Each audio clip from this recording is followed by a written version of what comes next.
Hello everyone, welcome back to the Biotech Valley.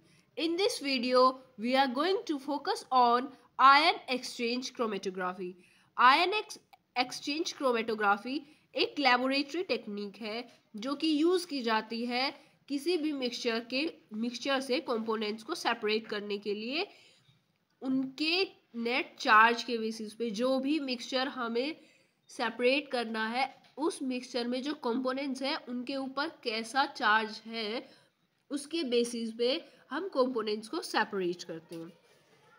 Principal क्या है इसका? Ion exchange chromatography works on the principle of relative affinity of sample molecules with mobile phase and stationary phase. अभी आगे हम process समझेंगे तो हमें समझ आएगा कि कैसे जो हमने सैंपल में हमारे जो कंपोनेंट्स हैं सैंपल मिक्सचर में, वो स्टेशनरी फेज से बाउंड हो जा रहे हैं या फिर जस्ट एल्यूट हो जा रहे हैं सीधा। ठीक है, एक ओवरव्यू देते हैं। आयन एक्सचेंज क्रोमेटोग्राफी में हम जो स्टेशनरी फेज यूज करते हैं वो हमेशा सॉलिड रहता है, जैसे कि सिलिका जेल बीड्स हो गया, एल्यूमिना हो गया, सेफरोज हो गया, ऐसे। ठीक है, और जो मोबाइल फेज है वो हमेशा लिक्विड लेते हैं, बफर लेते हैं या फिर मिक्सचर ऑफ ऑर्गेनिक सॉल्वेंट्स रहता है। ठीक है, बेसिस ऑफ सेपरेशन क्या है? आयनिक चार्ज के बेसिस पे जो कंपोनेंट्स अलग किए गए हैं उनको डिटेक्ट करते हैं। ठीक है, types of ion exchange chromatography. Ion exchange chromatography two types की हो सकती है, anion exchange chromatography, cation exchange chromatography. अब हम देखते हैं इसमें क्या क्या कंपोनेंट्स यूज होते हैं।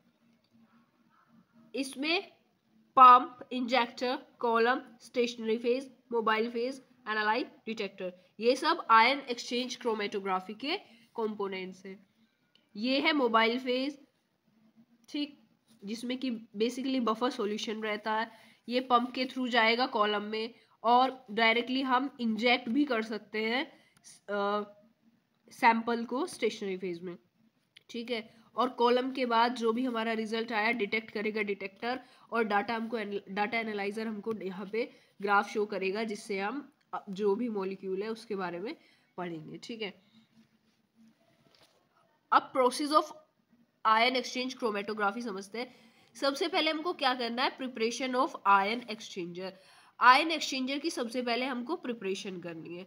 ठीक है, हम आयन एक्सचेंजर की प्रिपरेशन अपने जिस भी कंपोनेंट्स को हम सेपरेट करना चाहते हैं उसके बेसिस पे करेंगे। हमारे कंपोनेंट पे नेगेटिव चार्ज है कि पॉजिटिव चार्ज है, उसके बेसिस पे हम एनायन एक्सचेंजर और कैटायन एक्सचेंजर बनाएंगे। ठीक है, एनायन एक्सचेंजर वो मटेरियल होता है, ऐसे बेसिकली जो एनायन होता है उसके पास क्या होता है?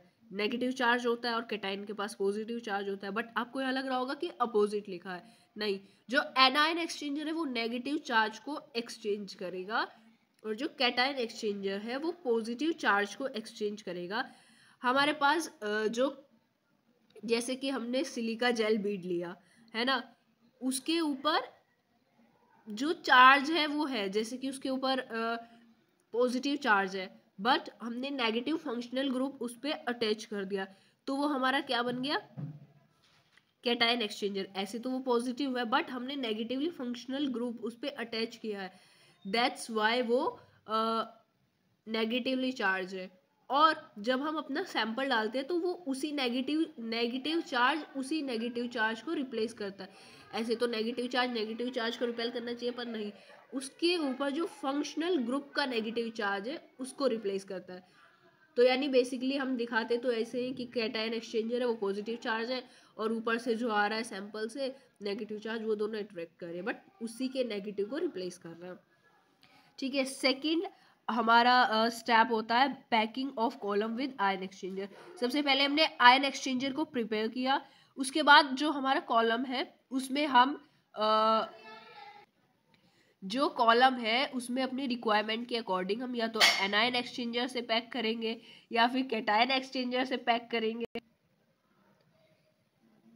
कॉलम को पैक करने के बाद हम सैंपल को लोड करेंगे। सैंपल लोडिंग के बाद सैंपल जो है हम उसको सबसे पहले कॉलम को इक्विलिब्रेट करने के लिए हम बफर डालते हैं, तो हम सैंपल के साथ बफर को मिक्स कर देते हैं ठीक है, और उसके बाद स्टेशनरी फेज पे लोड करते हैं। ठीक है, उसके बाद क्या होता है, सैंपल थोड़ी देर के लिए तो पहले उसी पे ऊपर रिटेन रहता है स्टेशनरी फेज के।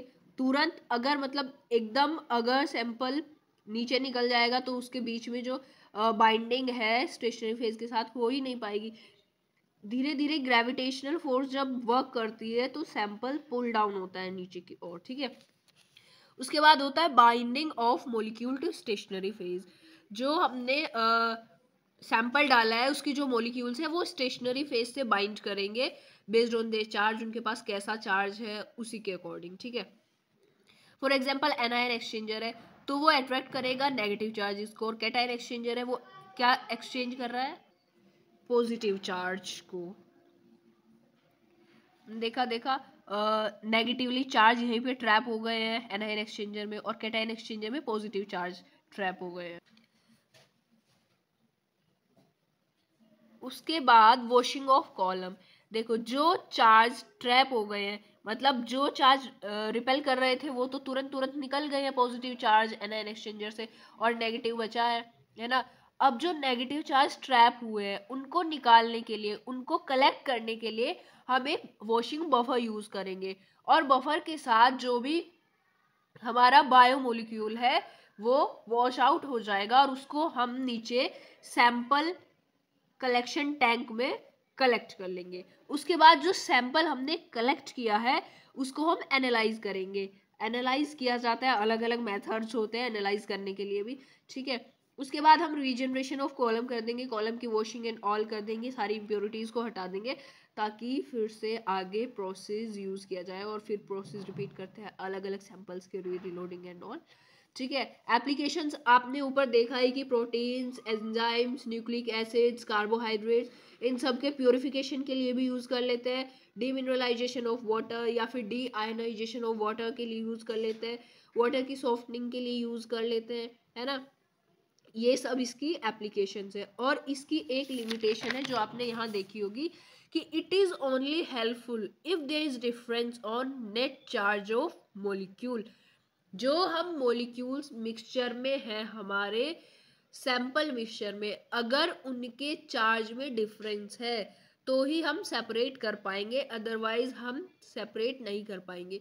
क्योंकि अगर सब सेम चार्ज वाले हैं तो सब बाइंड हो जा रहे हैं, अगर उसके अकॉर्डिंग हमने मतलब अपोजिट स्टेशनरी फेज लिया है, तो इसलिए ये इसकी एक लिमिटेशन है। बाकी इसके बहुत सारे एडवांटेजेस है, हाईली सिलेक्टिव है, हाईली स्पेसिफिक है, और बढ़िया रिजल्ट, एक्यूरेट रिजल्ट देता है। That's it.